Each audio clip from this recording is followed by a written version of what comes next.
So I want to introduce my good friend Yoshida Hori. We go back to 1995. Yoshi, I really appreciate you flying in today. Yoshi obtained his MBA from Harvard Business School, and he'll share the story. But he's built the largest management school in Japan, the number one venture capital fund, said 15 successful IPOs. We worked together actually back in the 90s, traveled to probably about 15 countries, launching Young Entrepreneurs Organization in Japan, and it was just some fun times. Some of my funnest times going to Japan, Tokyo American Club, where that was fun, where I did the opening speech in Japanese, studied for a year, but those were some good times. Yoshi's a father of 5. Something significant.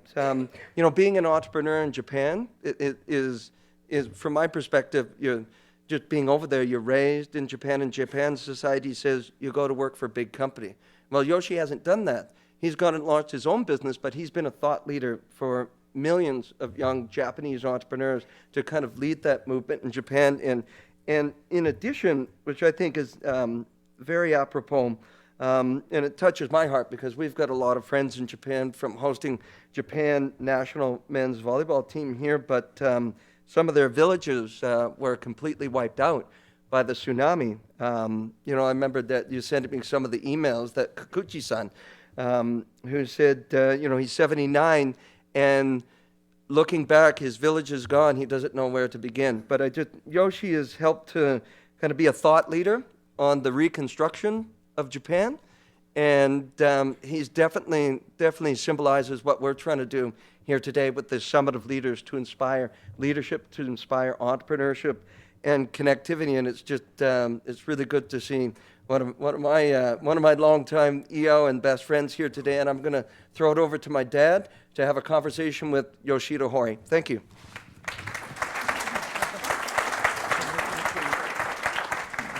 I think it's on. So. Okay. Thank you very much, Dean. I always enjoy that discussion of our Ironman triathlon. Yes, I was the only person to get 3 finishing photos. But what's even more important is I remember the time. You see, at the speed I was going, it was easy to read it. 16 hours, 16 minutes, and 36 seconds. That's a long day. But what's even more significant, if you finish under 17 hours, you get the T-shirt. It's amazing what you'll do for a T-shirt. I'm very honored to have you here, Yoshida Hori. In reading the material, and I urge all of you to go into YouTube and take a look at the material that is on there about Hori-san. It's absolutely amazing. I want to start with a few questions, but I got random questions here that I said. The one I wanted to talk about is my vision is to become the #1 business school in Asia and the #1 venture capital firm. Now, I understand you've already made it as #1 in Japan. But with that vision, tell me, how did you come to that vision, and what are you doing to make it? Okay, first of all, I'm so glad to be here in Victoria, such a beautiful city. And the reason why I started Globis is about 20 years ago, or 22 years ago, when I was at Harvard. At Harvard, I studied how to build a company and how to grow. And so I knew about intellectually what to do. But in terms of mentally, I didn't know what to do. And then therefore, I've learned from lots of entrepreneurs about, thinking about, believing possibilities, and I changed my mindset. And at Harvard, I drew 3 circles. One is people, one is capital, and one is knowledge. This is like 3 basic ingredients of color, like a red, green, and blue. If you have 3 colors, you can make any kind of colors. In case of people, capital, knowledge, you can make any kind of companies you want. And people is business school, like a leadership, management. I thought that I should create a business school like Harvard and make it #1 in Japan, and eventually to become #1 in Asia. Capital is venture capital. If you have risk capital, you can make any kind of companies you want, and you can make a Google or Gree or Microsoft or whatever companies you want to make. And the knowledge is about this kind of conferences, books, and about also about TV and so forth. So we created some media companies. So what we did was to create business school, venture capital, and the publishing conferences and knowledge creation entity, and so that you can create ecosystem to change and create an innovative society. That's what we want to do. One of the wow. One of the things that you mentioned in one of the articles that I read is that having your business school in the one floor and your venture capital in the other floor, sometimes the people will come from downstairs up and knock on your door to see if they can get venture capital. Sometimes you accept it, sometimes you don't. You talked about the person that came and wanted to start an old folks home, and you explained to him how that wouldn't work. Do you remember that discussion? Well, it's like I always give a metaphor about, it's like having Stanford Business School and Sequoia Capital under one umbrella. So we create business leaders and educate them, and they start up companies, we invest, and then like a business school, MBAs join them, and they create values, and after they create values, they reinvest into our fund. And at the same time, we have Davos type conferences so that they get together, mingle, and they come up with ideas. And that's what we want to do. So, and it's a different entities. So the different entity has different aim and goal, and they have each vision. And at the same time, they have a synergies to be working with each other. And sometimes we reject the business plans that has been made, or some kind of companies, we don't make investment, but we always have a fair relationship with those entities. When you just celebrated your 50th birthday, just recently, is that correct? Yeah. You went down to Kagoshima? Yeah. And when you were in Kagoshima, I found it interesting because you also said in another interview how important it was for networking. And he's down celebrating his 50th birthday. And what's he doing? He's visiting Globus graduates. He's visiting some of the venture projects that they're in. Talk about the importance of networking and how you managed to combine that. Well, in case of Globus, we are a business school. We have 3 principles.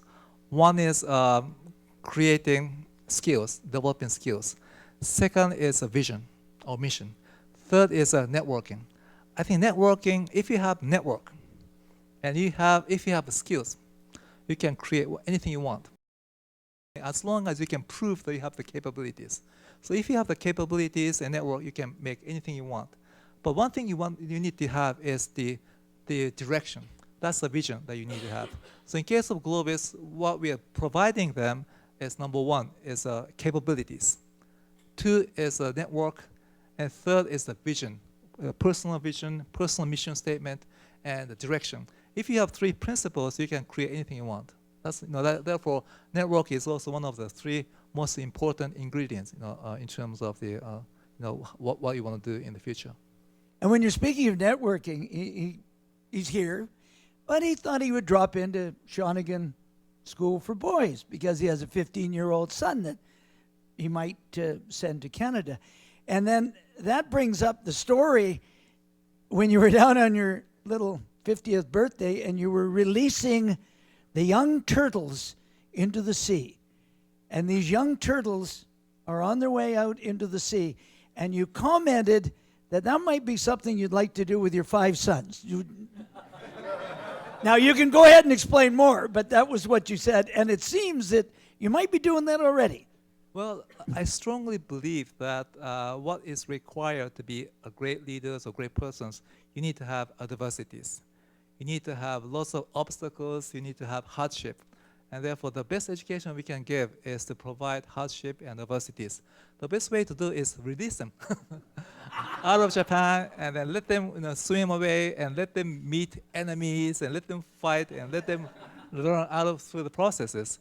And then, I think that's important. Therefore, we are thinking of sending all of them overseas. When they are in high schools, they will learn about English. They will learn about global, environments. They will learn about, communication and leadership. And I think that's important. And if you send them to Shawnigan, they'll build up their networks too. Yeah. if anybody understands Shawnigan, anybody been to Shawnigan here? Okay, you build up the networks, and. The other interesting thing that's happened to you recently is you tweeted something about saying Japan may have to take another look at the energy crisis, and your tweet created a firestorm of controversy, including being challenged to a 3-hour and 35-minute debate on atomic energy. Well, there's a famous tycoon in Japan called Mr. Masayoshi Son of SoftBank. He's a big, gigantic entrepreneur. I challenged him about his thoughts on energy, and then we decided to have a 3 hours 25 minutes long debate. And he was anti-nuclear. I was for nuclear, and then there was a long debate about that. And it was right after Fukushima power plants, and therefore the whole Japanese population was against nuclear.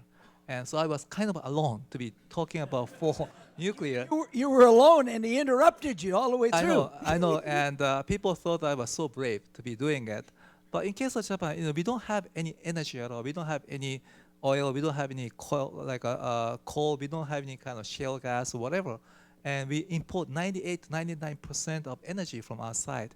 Therefore, we need to have nuclear energy in Japan. And then, therefore, I was there to be fighting against Masayoshi Son.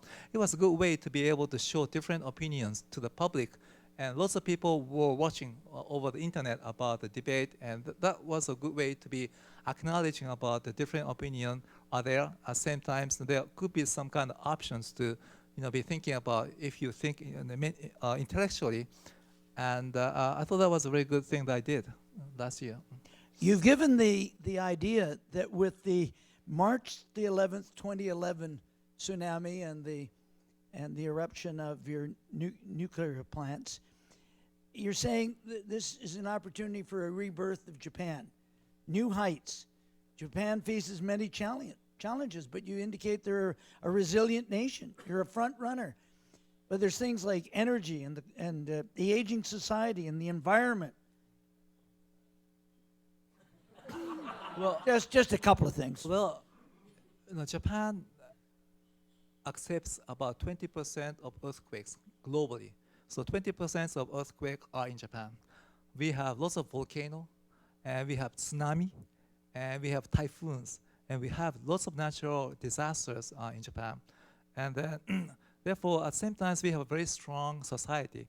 If you see what happened after tsunami, there was no lootings, there was no violence, and people were so orderly. And then people helped each other. And so lots of people went into the devastated areas to help. And then the recovery was so quick. So in terms of Japan, we have a very resilient society with a very, very hard-working people, with a very good society, and it's a very stable and then very orderly people. And that has been proven. At the same time, if you have faced that kind of disaster, you would change your mentality and your thinking. One famous entrepreneur called Mr. Mikitani of Rakuten, he started a company right after Kobe earthquake because he saw quite a few friends died after earthquake. He thought that the life is short. So he decided to quit a famous company and started an internet company, which has become like a $6 billion to $10 billion market company. And then that's happening also. Whenever you see that kind of disasters, people change their mindset and they want to do something. And therefore, I always think that that kind of adversities or hardships will make people stronger, make society stronger, and then that's going to happen. In terms of aging societies, we have lots of issues. Like we have become third largest, bypassed by China, and at the same time we have a huge financial deficit. And however, I strongly believe that people will stand up and change the course of Japan, and that's I think the society of Japan is strong enough, and there are quite a few smart people out there, and who is quite eager to change, even by sacrificing their careers. I think there are quite a few people who would stand up for that. And the aging society, what kinds of things do you see happening in the future to combat that? I mean, you go to Indonesia, it's a much younger society. Well, I have 5 sons, so that I did my part. Anyway, um, I think we need to change about the how to have more kids. Dean has adopted like a He's son. got 5 too. I know. I think it's good to have that kind of adoption. I'm not sure how to say adoption, or like it's good to have adopted kids as well as I think it's good to have more freedom in terms of relationships, so that you can have lots of different types of family. And I think we need to have more people enjoying their lives as well in terms of having family and so forth. I think that's kind of freedom is to be needed in the Japanese society, as well as we need to have more immigrants coming into Japan. And therefore, that's the way to maintain population. You mentioned also in one of your articles, if we live a longer life, better be healthier, and we better have a strong physical health. And I asked this question last night to people, what do you do for your personal fitness? I'm going to ask it again. Okay. I swim 3 times to 4 times a week. And I compete on the master level on swimming. And I won medal 3 consecutive years.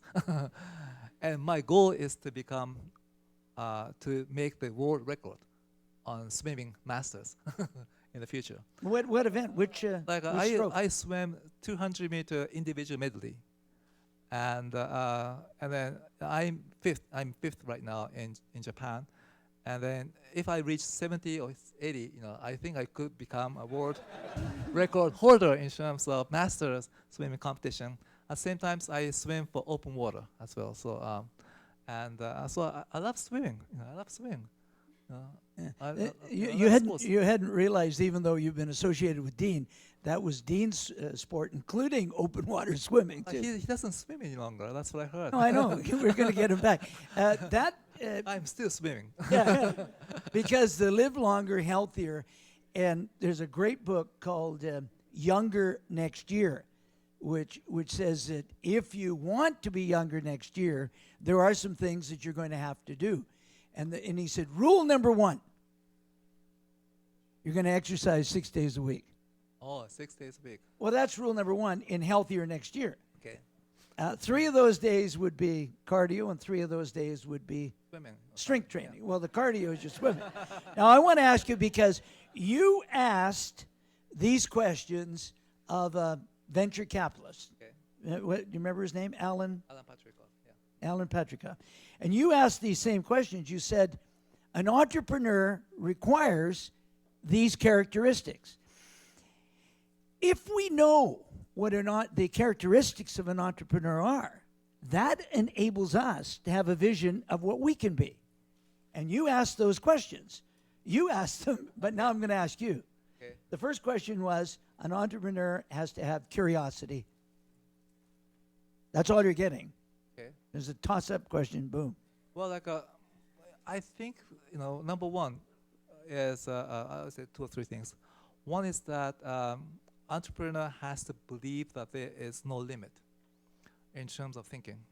I've learned myself, the reason why I became entrepreneur is I have been told that limit is being set by your own mind. You have to break it, and then so that you can make the sky to be a limit. And I don't like the sky to be a limit, I think that You there's don't like no- the sky no, to be a limit? I don't think sky is the limit. The universe. It's like Steve Jobs said, "Ding the universe." That kind of mentality. You have to think that you can change anything you want, and then you don't you always get advices from other people, but you should not be distracted that there are some limit to what you can do, and the external factors may become a limit, but you always have to think intellectually, honestly, and about what can be done. And I think number 1 to become entrepreneur is believe in possibilities that you can do. So I started business school from scratch, and that has become number 1 in Japan. So it's like beating up Harvard Business School and starting from scratch in 20 years. And my vision is to become number 1 in Asia. I believe I can do it. So if you, in about 10 years or so, you will see Globis MBA as top list of Asia business school. So you can remember Globis as well. And that could be done. So number 1 is about thinking there is no limit. Second is you know, I think you have to always challenge the common sense. You know, I don't like there's a word called like think out of the box. I don't even like the word think Make out a bigger of the box. box. No, like think without any box. You know, Yeah. if there's a box, you tend to think, you know, like there is any box. But think without any box and try to challenge any kind of common sense or any kind of you know, like like a precedence or whatever, you know, and try to think creatively and think about what can be done uniquely.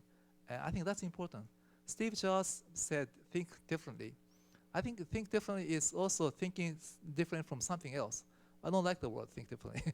I think uniquely is more important. Like think uniquely to yourself, and think you know whatever you want to do, and that kind of thinking are going to be needed. So I said two things already. Well, that's okay. Yeah. I've got more questions. Okay. Stephen Jobs also was known to be able to distort reality. That was what he was known best for. The next one that you asked was the importance of an entrepreneur to have focus. Okay. Yeah. Okay. Well, the answer is yes, but yes. you can go more, though. Okay. I believe in focus. In terms of what I do in terms of business school, we only do MBA. We have no intention to go into undergraduate. We have no intention to go into other faculty like a law or other science or anything. We only do MBA. And then by focusing on to MBA, we can be number one in Japan and we can be number one in Asia. And that's what we do. In terms of venture capital, we have only intention to do venture capital. We have no intention to go into private equity or do anything other than like any other kind of financial assets management. We only do venture capital. So in case of knowledge, we only do management only. And by focusing on to what you can do, and then at the same time, you have to be realistic about how much scope you can broaden. And so that by focusing on, you can create scale, and at the same time, by focusing on 2 or 3 important businesses, you can create great scope and synergies. And I think that's important. Discipline. Discipline. Discipline. You know, like I think all of us are finding out that quite a few great entrepreneurs are practicing, physical exercises. Physical exercises require discipline. Discipline in terms of your physical being, discipline in terms of your mind, and discipline in terms of your intellect. You have to have a very well-rounded being by having intellect, mind, and your body to be very disciplined. Alan, when you were speaking with him, talked about the networking. He also talked about research and trusting your instincts, particularly when you're in the venture capital business. So it's around networking, be active, research, and trusting your instincts. So that's quite a global question there. Yeah. Yeah. You think so? Yeah. Being a leader, you always have to cope with difficult decision. And the decision making, I always combine 3 things. One is your intellectual decision making, which is like, you analyze situations, you come up with option, and you analyze merit and demerits, and make decision and come up with the action plan. And that's intellectual thing. But you know that if there are missing assumptions, the decision tend to be different. So that I always combine that intellectual process with instinct, gut feeling. And the third thing I always combine is your emotional status. If you are reluctant, I don't do. You have to be excited, you have to enjoy it, and at the same time, you have to have a positive mind to be able to move forward. What kind of a mind? Positive. Okay. Positive mindset to move forward, and at the same time, you have to have an intellectually reasonable decision-making process so that you can talk to people about why this is so good and why this is sound. And at the same time, you have to have an instinct. Well, like if you don't if you don't have instinct says, I don't know, I don't do. So I think that's a more. I think everybody has instinct. If you are like Everyone has instinct, and it's important that you follow your instinct. But instinct itself, you cannot make decision on, simply because you cannot communicate your instinct. If you say that this is according to my instinct, this is so. If you start making decision just simply based on instinct, people or followers will start think that he is always making his decision by instinct alone, and that is not going to be a good way to lead people. You always have to have a very good reasoning. You always have to have a good emotion, so that you can make people to be excited. At the same time, you have to be in line with your instinct. That's I always do. So I always try to have a quiet time, like meditating for a little while, and try to. Just a second. Would you do that meditating after you've met with the person or prior to meeting with them? How would you do that? I do that occasionally, quite often, and even before I came here to make a speech, I was meditating. Means that I become quiet, and then reflect on sometimes and make myself empty, so that something comes out of me, and that kind of like a meditation, I think it's important. Steve Jobs does that as well. Did that. Oh, he as well. certainly went to India to That's get right. get his That's training right. in it. So I think it's important to be, as a leader, to have a very good mind, intellect, and body.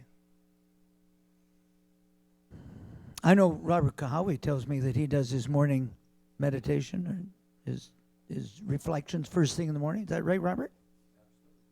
And Robert's one of our leading entrepreneurs here. You know, of course, you know Robert. Another one of the things, because you're looking at it, and as a venture capitalist, you want to make sure that the project is successful. And you talk about the development of the skill to judge talent. That's all you're getting. The skill to judge talent. Well, Well, the instinct works there too. I know. In terms of making a decision, as a venture capitalist, we do two things. One is analyze market, potential, competition, technology, and financial or whatever, and the people. And this is what you can analyze, by numbers. What you cannot analyze is whether or not he or she is capable. What is difficult to analyze as well is whether or not not only he or she, but the team is capable. What is also difficult is to analyze the team is capable, but do they fit into this environment or early stage, like technology or internet deals. And so therefore, instinct comes in, because it's difficult to judge people and then come up and then say, well, he is great or she is great. But it's always difficult to say, well, he is about 56 or 58 or whatever, in terms of the scale, or he is 10 or 9. It's difficult to say. There's no quantitative analytical ways. And therefore, you always have to keep on meeting people and then keep on having some kind of database within yourself to have whether this kind of people has been successful in the past. And what is the quality to make people successful, and what is the quality to be able to make the team to be successful, whether there is some kind of culture there, and whether there is some kind of motivation, energy is in the team or so. You have to be able to sense it and judge it, and that requires talents. And people say that in case of venture capital, it's a local business. It is a local business simply because I can say that I know how to judge Japanese people. But I don't know really whether or not I can judge Canadian people or American people, because I don't have enough database. And therefore, in case of me, I think I can do well in judging and assessing about people's and teams' capability within Japanese context. I'm not really sure whether I can do that in the States or not. Another one of the comments that was made in that particular interview is a venture capitalist has to be prepared to enter into deals, but what's the percentage that you're expecting to come to fruition? like, you, like Like a one out of 100. Well, we make an investment. But in terms of that interview, I was not the interviewee. I know that. I was in your position. know. That I was questioning to Alan Patrickov, so that. I warned you that I Okay, would. okay. But what about in your own venture capitalist? You're entering in with companies. How many make it? How many fail? After we make investments, I would say 10% will be over 10 times multiple return. 40%, 50%, more than 2 to 3 times multiple. And then 20%, 30% below cost. And 10%, 20% write-offs, that's about the ratio that we see. That's about it. How important is it when you do enter into one of these agreements that you educate the venture capitalist does the educating and the apprenticeship of the people that he's working with? Yeah, it's difficult. It's difficult to be able to, first of all, it's difficult to be able to judge. And it's difficult to be able to provide energy or knowledge, inspiration into your portfolio company. And it's like educating and incubating a child or kid. You need to have lots of energy. You need to have lots of affection. You need to be able to provide knowledge and wisdom, and you need to set the directions, and that requires lots of talent. And therefore, venture capitalist is so difficult to be educated. Therefore, it has to be an apprenticeship. You have to be able to absorb from the leader. You have to be able to absorb and learn out of the experiences of failures and successes. And you always have to be able to feedback as to why you have become successful, why the deals didn't work, and you always have to think, intellectually about what has been done, what has been mistaken, what should have been done, and that kind of thinking. And it requires about 5 to 10 years to become a good venture capitalist. Would you be able to give an example of the education that you've received from one of the companies you may have been involved in? Well, I mean, that'd be positive or negative. Well, I had a partner in the U.S. called Apex. It's a Patrickov and Company venture capital, and I have learned from him. And at the same time, we have created great success and also great failures as well. And one of the success deals I'd like to share to you. I think the youngest billionaire in the world is Mark Zuckerberg. The second youngest billionaire in the world is a fellow called Mr. Tanaka, who created a company called Gree. You might not know about Gree company called Gree. It was invested only about in 2005. We invested $1 million into the company. And that time, there was only 3 people and only about $300,000 revenue. The company, at this moment, is making $1.6 billion in revenue with $600 to $800 million in profit. in profit. And we made more than 100 times return. And that company is like a 3 to 5 billion or more in terms of market cap.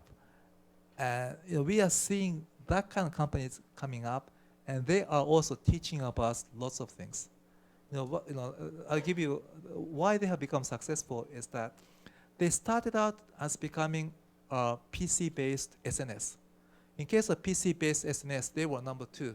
You know that in terms of SNS, the winner take all, and so that they were losing.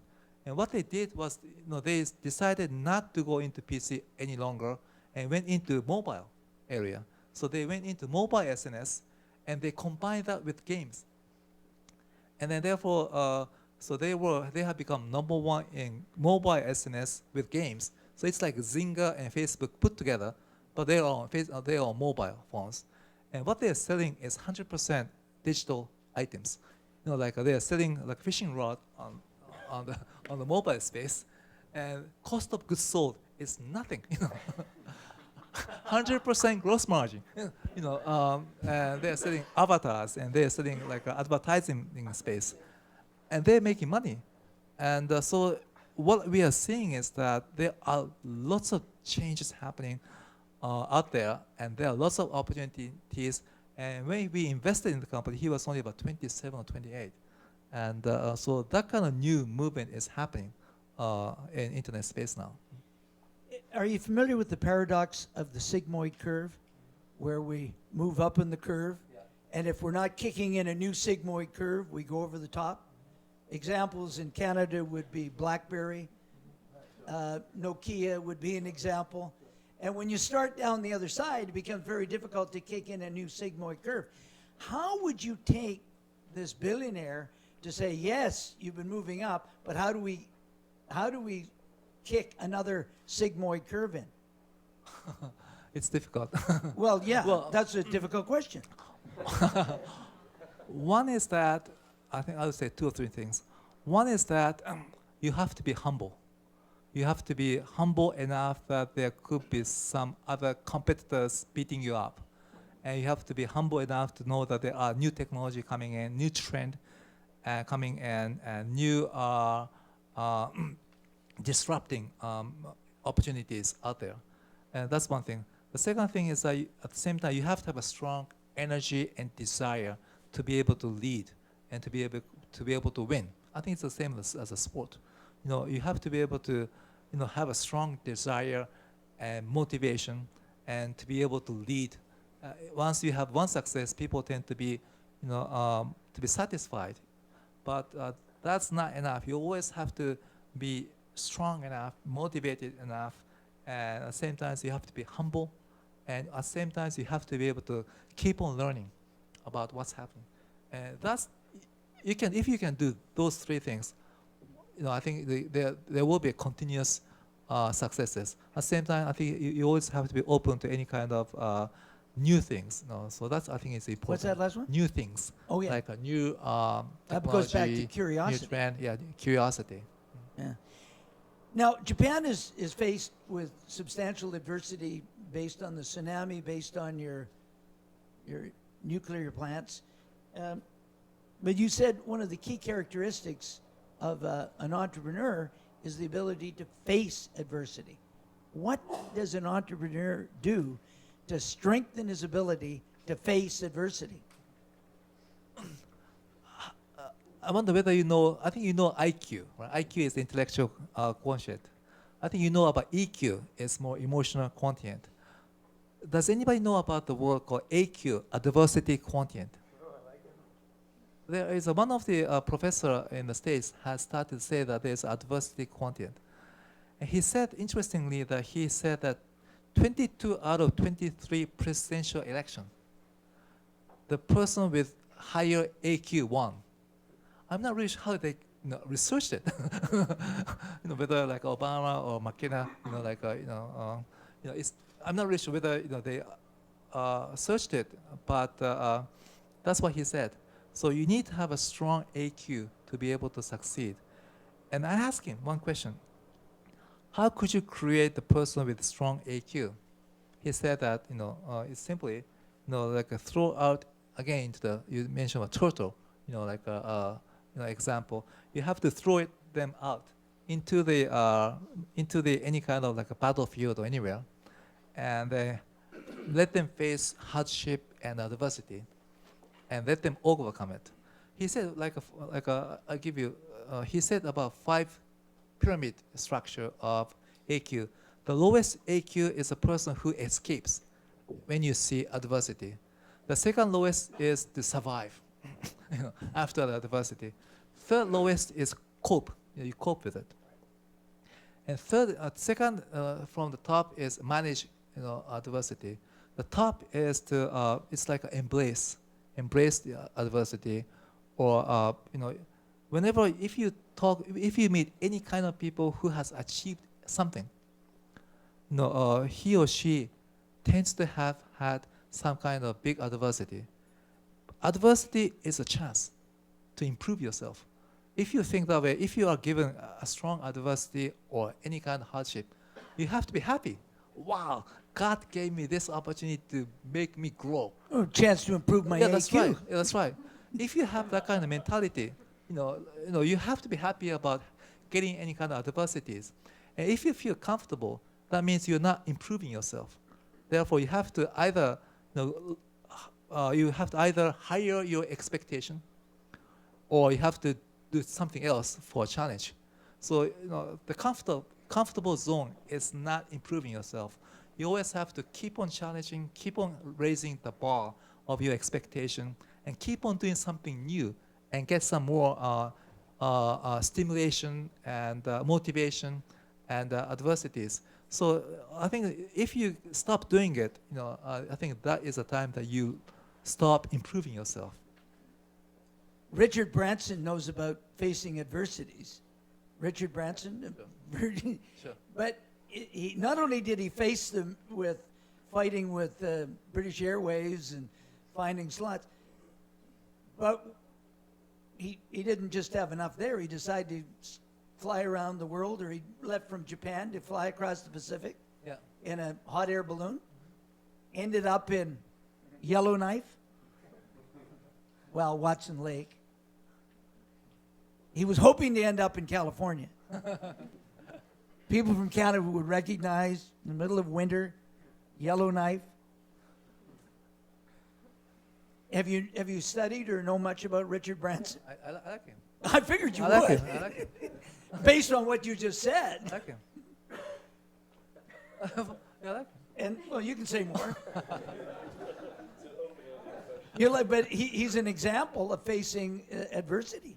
At the same time, he is an example of having led a very enjoyable life. I remember he coming to Japan, and he was promoting Diet Coke, and there was some kind of press release. And what he did was quite interesting. He rented out a discotheque, like a nightclub, and then he invited all the media persons. And what he did was he came up into the stage with 4 or 5 beautiful ladies like this. And he opened up like a Coke, like a virgin Coke, and then he drank it with all the beautiful ladies. And then he left, he just, that was it. And any questions, I like that kind of mentality, I want to be the one to be enjoying that kind of life, as well as like enjoying about adversity, as well as enjoying about challenging the establishments, and at the same time enjoying the family, enjoying swimming. That's what I want to enjoy my life. You're doing it, and my sidekick here, Dean, is going to take a microphone to people who would like to ask questions of Ori-san. Why don't we give a round of applause, at least for right now? Who'd like to start us out? We'll go back. We got about 10 minutes, Dad. Well, I'm not asking anymore, so I'm okay. Hi, thanks for coming. A few years ago, I was in Japan and at the Kodokan with Yamashita, and he talked about Bushido in business. And are you still finding that Bushido plays a big role in kind of upcoming businesses coming out, having that kind of spirit? I agree that the Bushido is important. Bushido is the combination of 4 different religions or thoughts. One is a Confucianism. One is a Buddhism.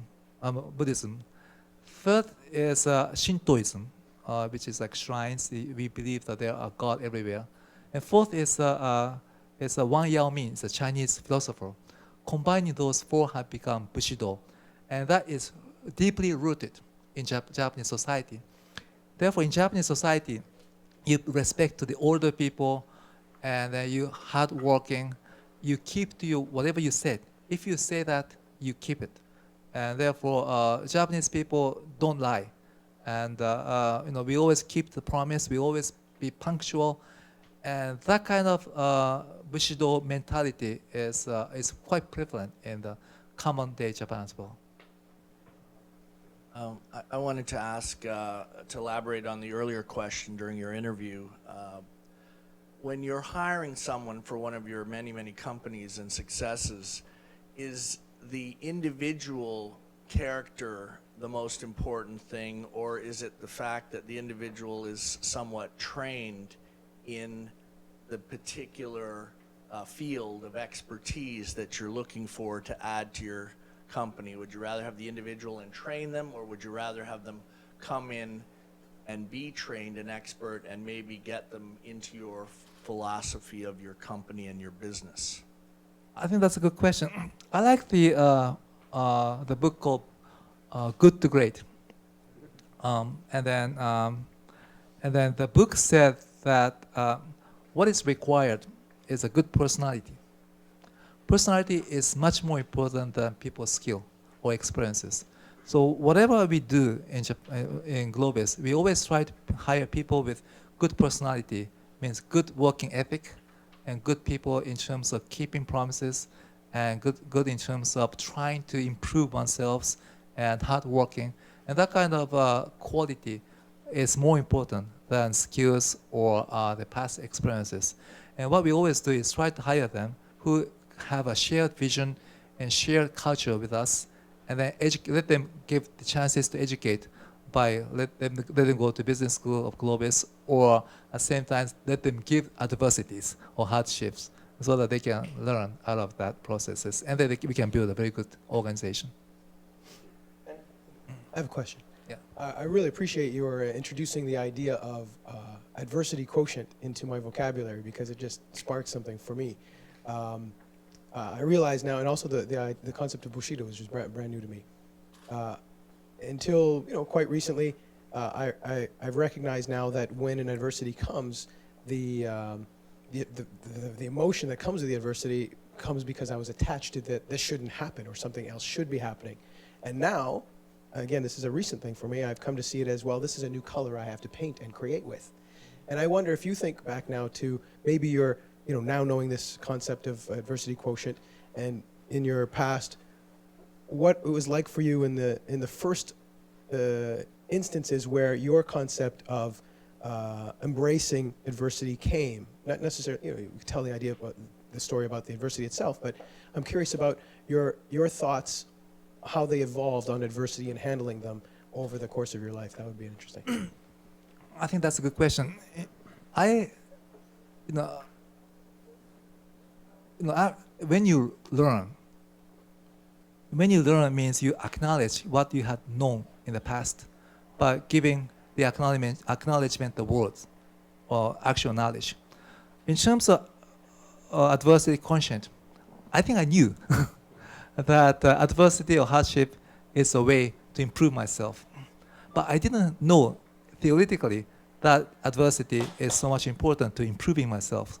So that so going back to your question about adversity, I think I have learned from the young stage, like when you were swimming, you want to win. In order to win, you have to face the adversity, and you have to keep on practicing, and that requires discipline. And but that is also applying to the actual business world, that you face adversity, and same thing, you want to win. You have to think about what to be done. You schedule it. You improve yourself in terms of communication or leadership, or your analytical skills or decision-making process or skills or so forth. And you keep on adding it. And then you will become a greater business person day by day. And that kind of continuous improvement is needed, and the adversity is going to help you. And so that I think I've known from the past, but I have some more knowledge about or theory about that is more important to my life. Thank you for your question. Hi, I'm Carlos. I'd like to know from you how challenging was to start up the first fund, like fundraising, and how challenging was for you, the first fund? Well, I also believe that as an entrepreneur, I always want to start small and then make it grow. The first fund was only $5 million fund in 1996. I raised from 4 angel investors. Now, I'm also realistic about what could be done. When I was 34, I didn't have a strong credentials in Japan. Therefore, but I had some contacts or network with successful entrepreneurs. And I talked to them and asked them to invest $1 million each. And then a company called Tokyo Fire Marine invested $1 million as well. But that small start has led to $200 million fund in about 3 or 4 years later. So I think it's always good to start small. If you start small, you can go back quite easily. if you start big, it requires much more preparation. It becomes much harder to start. And in case of business school like Globis, we started to become licensed by the government of Japan to become university in 2006. Before that, it was a non-accredited business school. 2006, we became university. And that time, we started with only 60 students per year. Now, in 2012, we have about 480. So we have grown like 8 times in 8 years. We are planning to grow every 10 years in 10 times or 20 years in 20 times. But we always start small and build gradually.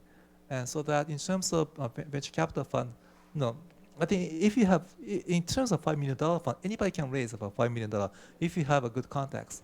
Start small and work hard for your investors who have trusted you, and then give return. We have made 8 times return to our LPs, our investors for our first fund, and then you build the trust.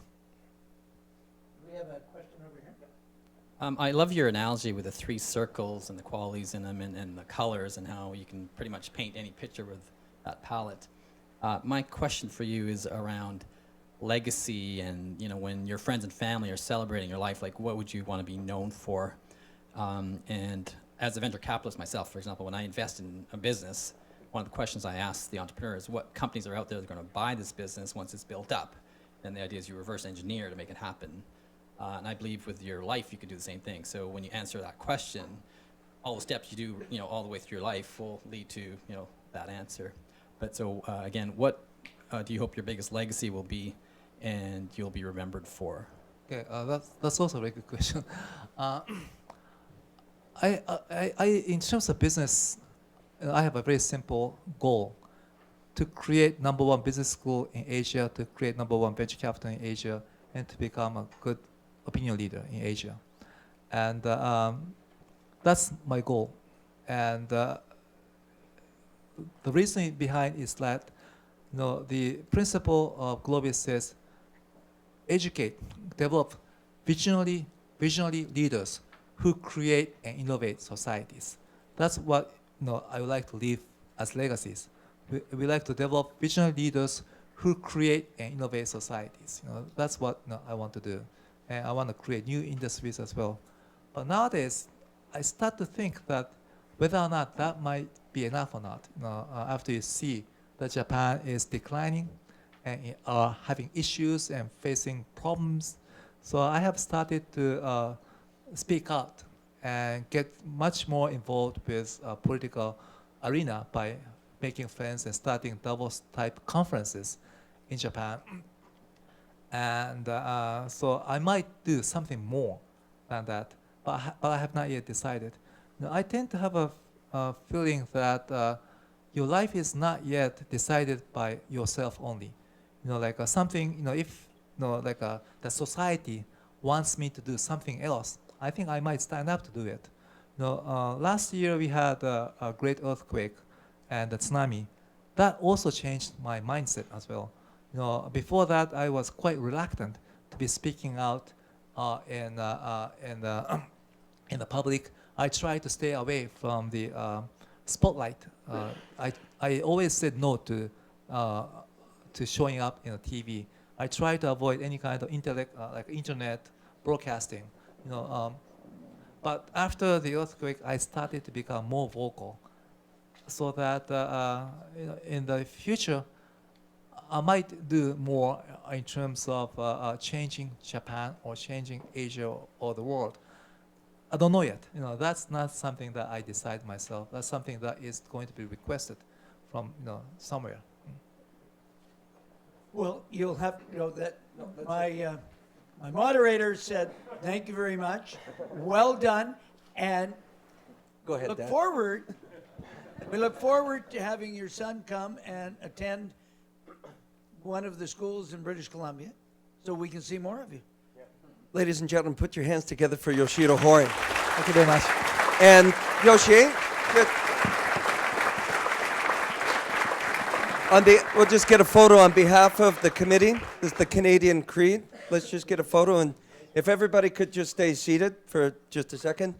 On behalf of League, Davidson Company, Railroads University, thank you, Yoshito, for being here. Let's give him a round of applause again.